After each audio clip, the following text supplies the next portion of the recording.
Our choices define our lives. Whether it's choosing a career path or a house to live in or what to make for dinner, the decisions we make on a daily basis can have a massive impact on our happiness and how our lives play out.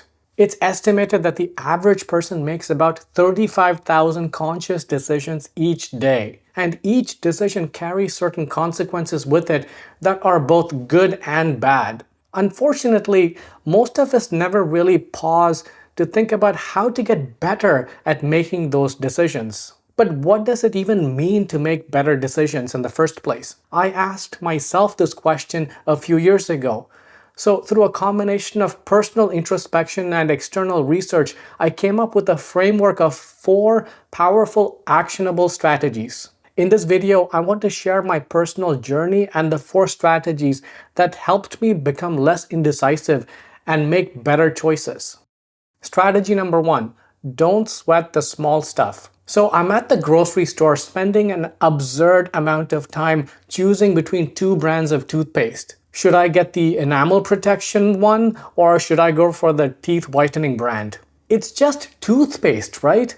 But in that moment, it felt like a life-altering decision. For you, a similar example might be maybe agonizing over a TV purchase or deciding between buying a cup of coffee or making one at home. This back and forth agonizing over every single decision is quite taxing on your mind and results in decision fatigue. And decision fatigue can have financial consequences. For example, a study of credit loan application approvals at a major bank found that approvals across the course of a day decreased during midday compared with early in the workday. Evaluating loan applications, which involves assessing the financial risks and benefits for a bank, is a cognitively demanding process for which errors can be costly to the bank. To play out a different scenario, if all the decisions that were made during the day were made using early morning levels of approval, it would have resulted in an extra $509,000 of revenue for the bank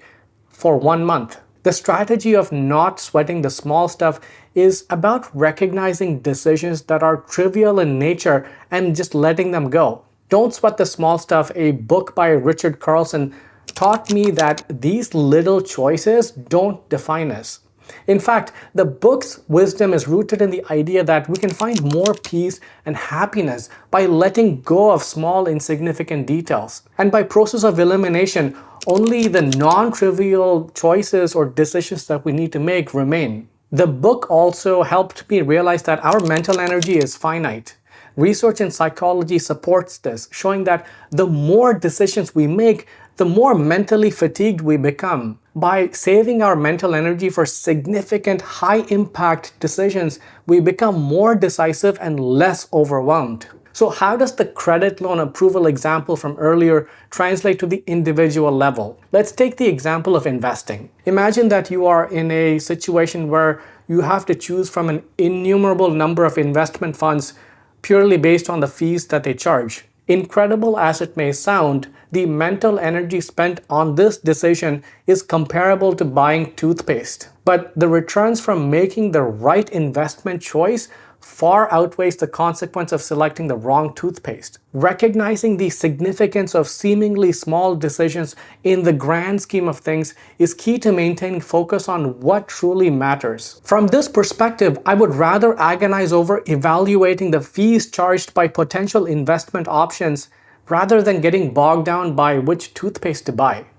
Strategy 2. Reframe failing. Through a lot of introspection, I realized that a lot of my indecisive behavior is rooted in the fear of failure. Every decision that I made was microanalyzed, and the constant mental ping pong of second-guessing my own choices was exhausting. I'll give you an example.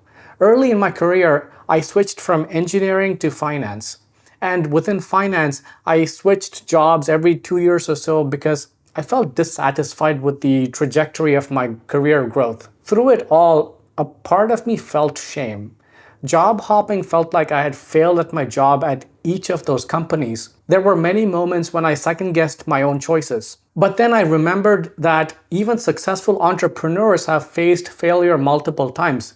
The key was how they responded to that failure. Before starting e-commerce giant Alibaba, Jack Ma was rejected by 30 jobs after college. When Tim Ferriss wrote his first book, The 4-Hour Workweek, the manuscript was rejected by 25 publishers. We all know how both of those situations ended. According to a study by Harvard Business Review, individuals who experienced more failures earlier in their careers tended to achieve greater success later on. This finding was reinforced when I remembered the lessons from Carol Dweck's book Mindset. The book talks about the growth mindset where failure is seen as an opportunity to learn and grow. Reframing failure is crucial in overcoming indecisiveness.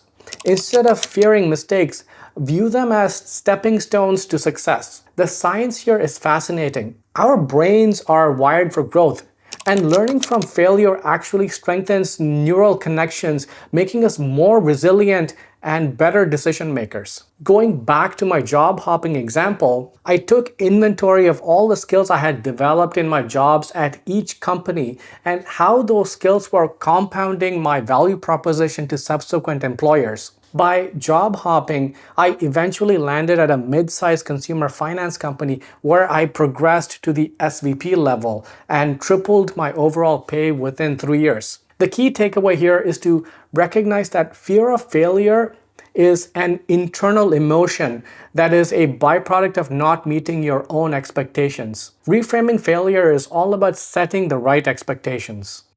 Strategy number 3. Motivation follows action. There are countless books and videos on how to get motivated to do just about anything. But the science is clear.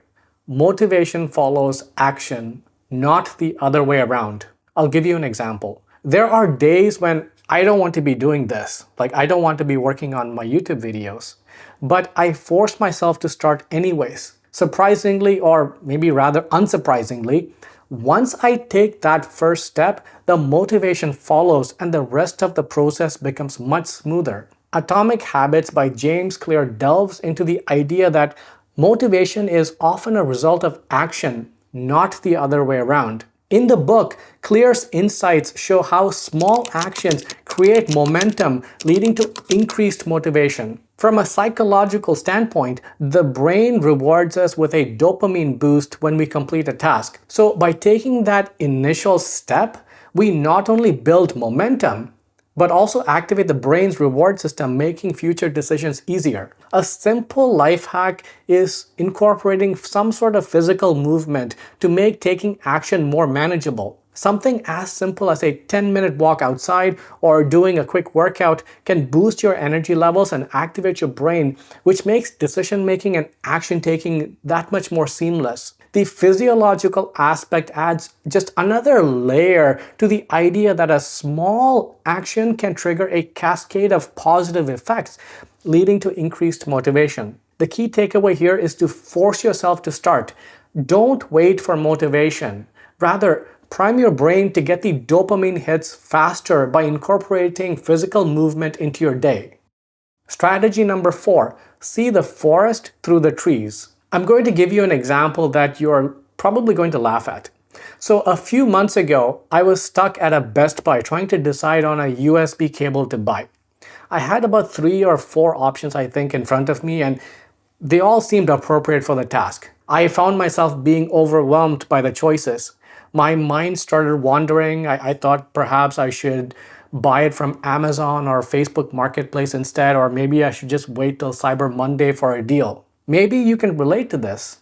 It might not have been USB cables in your case, but maybe it was buying a pair of sneakers that you've been eyeing, or maybe you're trying to decide between multiple job offers. The strategy of seeing the forest through the trees is all about prioritizing and looking at the broader picture. One book that really helped me with this was Essentialism by Greg McKeown. In the book, McKeown emphasizes the importance of focusing on what truly matters and letting go of all the non-essentials. To overcome my own indecisiveness, I broke down my decision-making process into actionable steps to be able to hone in on what is actually essential. Going back to the example of buying a USB cable, I etched out the criteria that are most important to me. First, in terms of features, it obviously it needed to do the basics. It needed to charge my laptop, and it needed to be at least 6 feet long so that I could place my laptop anywhere on my desk and still be able to charge it. Second, I put a value on my time with regard to searching other vendors and or waiting for a sale. By honing in on these two criteria, I zeroed in on a cable at the store which, fit the bill. And I determined that I might save a few dollars by shopping around, but more importantly, it wasn't really worth my time to shop around, as I could just buy the cable from the store and return it within 30 days if I'm not happy. Any marginal savings from looking around was just not worth my time. Like I mentioned before, this might seem like an overly simplistic example, but the methodical approach has been a game changer for me in navigating simple and complex decisions. The key takeaway here is to be aware of the big picture. So there you have it, my journey to a more decisive mindset. It's an ongoing process and I still have my moments of mental anguish, but these strategies have truly made a significant impact on my life. If you're struggling with indecision and want to make change, remember that it takes around 30 days to build a new habit. So it's okay to be a work in progress. Also, let me know in the comment section which strategy resonated with you the most. If you found this video helpful, please don't forget to give it a like and subscribe to the channel. I'll see you in the next video.